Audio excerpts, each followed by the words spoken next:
It is, of course, the beginning of a new school year, and for some parents may be noticing their kiddos may have a little bit of academic anxiety as they start those new grades. Sometimes the child may need extra help and accommodations. Our Lacey Beasley breaking down how to actually apply for what's called an IEP in this morning's edition of The Learning Curve.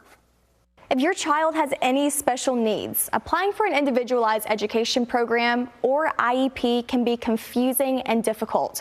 For one, you should know teachers have limited capabilities to how they can help, and that's why you need to know this process.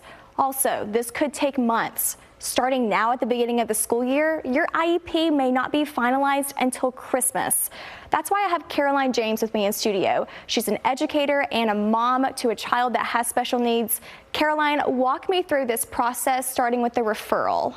So the referral is when a parent, a teacher, someone on the campus recognizes that a student isn't succeeding. They're not being successful in the classroom, they're not meeting benchmarks, and they recognize that they need to dig deeper. Step 2 is the consent to evaluate. What does that mean? So the parent is going to ask for testing. They're going to say to the administrator, to the teacher, I want to find out more about my student and why they're not being successful in the classroom. And step 3, what does that entail?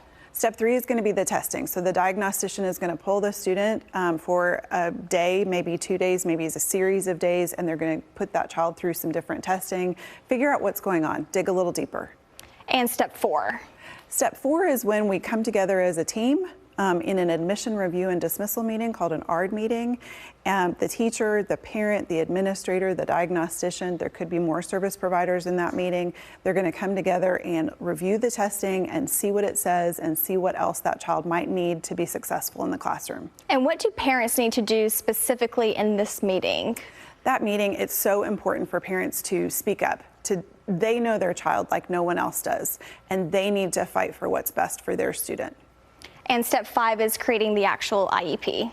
So the IEP is the plan. That's the action plan. We take the testing, we take what we know about the student and what their limitations are and where we need to push in and provide some more support, and we come up with a comprehensive plan to help that student be successful.